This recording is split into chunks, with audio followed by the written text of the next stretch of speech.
Yo, what's going on guys? HyperX here, and today I want to talk about Marvel's Midnight Suns. This of course is a brand new tactical RPG by the strategy game kings Firaxis. It's set in the Marvel universe, but it does of course lean more towards the spooky duppy side of the history. The game features a turn-based combat system where 3 superheroes use a card deck for each turn, which is comprised of a curated deck designed by the player. And recently we had a chance to fly over to the other side of the pond to go to the studio and go hands-on. Also while we're there, we got a chance to speak to Jake Solomon, the creative director, also the designer behind XCOM itself. So in this video, I want to break down 6 things you need to know about this upcoming game, having now gone hands-on with it, tested it out, and seen what it has to offer, or at least the beginnings of it. It is of course a very large game, so naturally we barely scratched the surface, but we did of course at least get enough time to experience the game to the point where we can now talk about some of the mechanics. So if you guys do enjoy this, if you're excited for this, if you're looking forward to this, a like would be super appreciated. Comment down below if you have any questions, if there's things you want to know more about,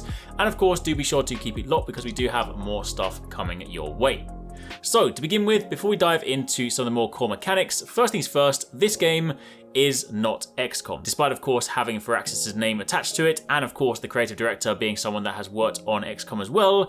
It is not XCOM. It seems obvious, of course it does have a different name title, but of course some of the original sort of marketing material, or at least some of the initial impressions, did make the obvious parallels between games like XCOM. However, unlike XCOM, which of course is all designed around the sort of a feeling of the harrowing side of survival, the alien invasion, Midnight Suns is more about embellishing the superhero fantasy, and moves this time around will rarely miss many enemies, and you can even one-shot some, and specials are of course designed to be incredibly flashy. What of course does add the wrinkle to combat is that generally at the end of each turn, new enemies appear, creating an interesting dynamic where you are searching for the most efficient method of taking out enemy units in order to not be overrun by additional waves. So it feels much more like a sort of fun crowd control sort of thing. Additionally, unlike XCOM, this game is also not played on a grid, but rather features the full sort of 3D movement akin to, say, the Divinity series. We got a chance after sort of going hands-on to actually sit down and chat to Jake Solomon to speak more about this one, and this honestly is a really kind of cool thing when you think about it. The notion of, say, the traditional XCOM formula whereby some of your attacks would miss, you know, having Iron Man just fly around and just miss his move,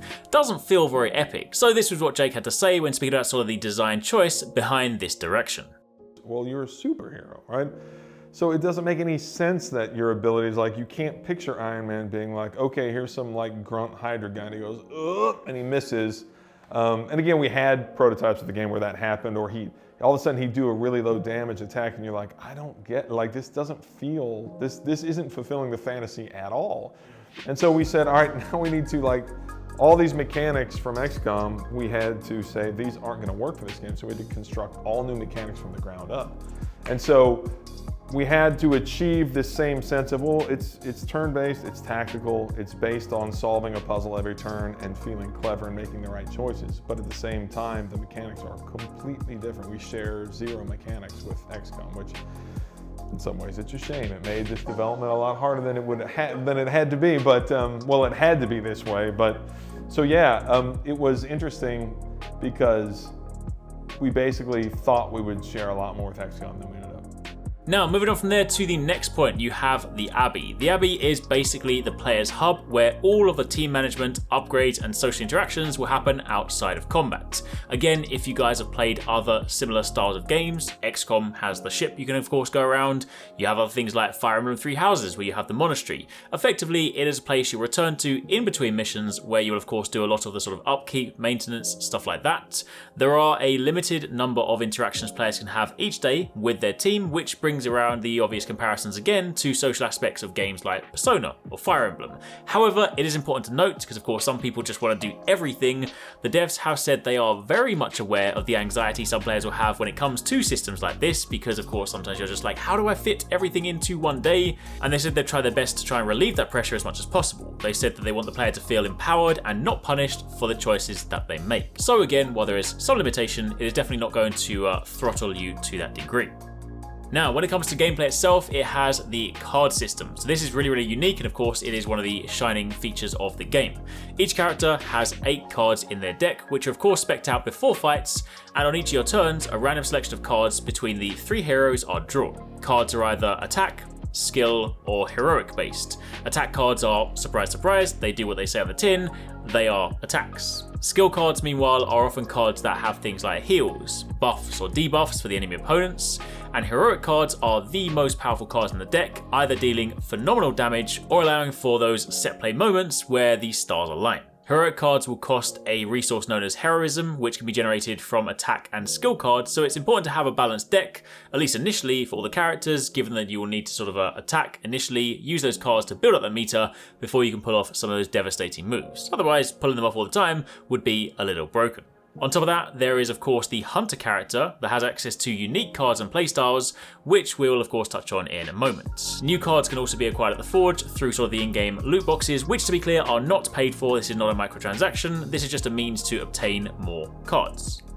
Now, when it comes to forming your team, this of course is a very important part of the game. There are a plethora of characters available to choose from in your squad. We honestly wish we got a chance to explore more of them, but given that of course we had limited playtime, there was only so much we could do. But it's clear to see that each of the characters' playstyles develop over time in very unique methods of play. For example, Captain Marvel has binary mode. Playing 3 Captain Marvel cards will draw the Go Binary ability, which boosts all of her damage significantly. Spider-Man tends to have cards which allow him to damage multiple targets with combos.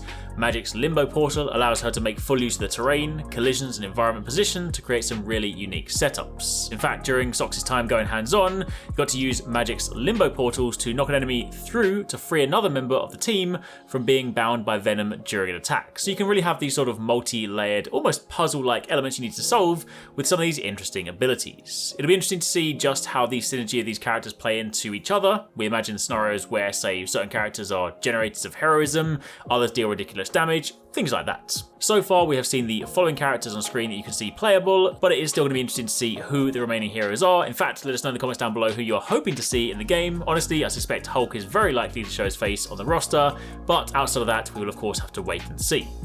Now, beyond that, there is of course character customization. The game puts a strong emphasis on customization for the Hunter. This is a brand new Marvel character created in collaboration with Firaxis, which serves as the player's avatar. You can create a character which fits your playstyle, both physically and cosmetically. Unfortunately, in our previews, we never really got a chance to see the scope of these abilities or customization, but the Hunter character has been touted to have access to 40-ish abilities. In addition to this, influencing your character's alignment will also give you access to power light or dark abilities, further complementing your playstyle alongside your teams. It also creates interesting dynamics in conversations where you sometimes have to choose what's more important to you, as some choices may, for example, bring you closer to the light, but not as close to a team member.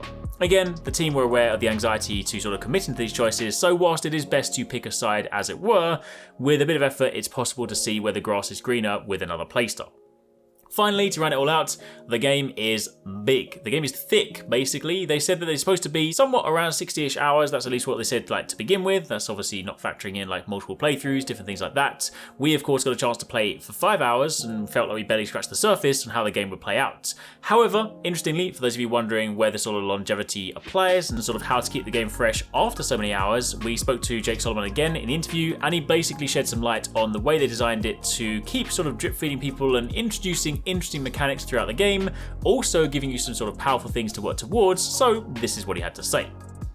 There's 13, there's 13 heroes, and so I think that, it comes down to making sure that certain systems, certain game systems only come online at certain times, certain heroes only appear at some times, certain enemies only start appearing at some times, certain missions only start appearing at some times, because it is basically making sure that we are properly metering out like, okay, now this whole new system kicks online. So an example of that is that there's something called mods, which can happen to cards, but it doesn't happen until like 25 or 30 hours into the game. And it's this huge system. And the idea is that the base systems carry you through to a point where you're like, okay, I'm starting to, maybe 1 or 2 of my heroes, I've actually unlocked almost all of their cards now, and I've upgraded their cards. And then at that point, then this new system kicks on, and it's like, okay, now your heroes, their cards are going to start to appear with random perks assigned to it, just completely random. And there are so many of these perks, and so there's no way to predict. And so you could get a card that says, oh, on KO, you actually this attack life steals, and you're like, and it's random. And so you'll be like, you could get that on some card, and you're like, that does nothing for me. You could get that on some attack, and you're like, oh my God, this is the greatest ability that I have ever drawn in the game. Yeah, exactly. Yes, that's the feeling. And because I think ultimately the fun of tactics games and the fun of using cards in games, the fun comes down to breaking the game at some point. You're always waiting for that moment where you're like, the designer definitely didn't plan on this. It's like, if I have this ability and I line this up and all these right things happen, you just have these moments where you're like, boom, everybody's dead in one turn. And you're like, that was awesome. Like, you're always building towards like breaking the game somehow. And so, yeah, I think that making sure that there's obviously the story can pull players through, and we have tons of story that continues to unfold. But really, it's also the gameplay mechanics, making sure big systems kick online later. So you're like, oh, this is all of a sudden, like you're playing with Iron Man, let's say, and you get Iron Man's build exactly how you want it, and then all of a sudden mods kick on, and you're like, oh, like this is now I've got to redo. I'm gonna start to redo his build. There's the friendship system. You really have to focus on the heroes you want to develop friendships with, and you probably won't reach a maximum friendship level with heroes until 20, 25 hours into the game. And then when you do, that unlocks a challenge mission for that hero, and if they can complete that, that unlocks the ultimate suit and their ultimate ability. And so there's all this stuff you got to, it's hard because I want everything to be, but we've tried to meter out not just content and story, but like gameplay as well later into the game, so the player goes like, oh yeah, I've unlocked this whole new way of playing now. And yeah, the hero roster is important too, because what I found is that in a playthrough, I generally have like an A squad of heroes and then a B squad of heroes, and that generally encompasses like 6 heroes, and then you're like, oh, there were 6 heroes I didn't really play a ton with. And then you're like, okay, well, that you could even replay the game and be like, all right, now I'm gonna focus on new heroes. So there you have it, that's pretty much it for the time being. There's a little rundown on 6 things you want to know about Marvel's Midnight Suns, having now gone hands-on with the game. Again, hopefully you guys enjoyed this. If you've missed any of our recent videos, including of course a gameplay video of Spider-Man and Venom, then be sure to check out one of these ones linked on screen, and be sure to keep it locked for plenty more gaming content.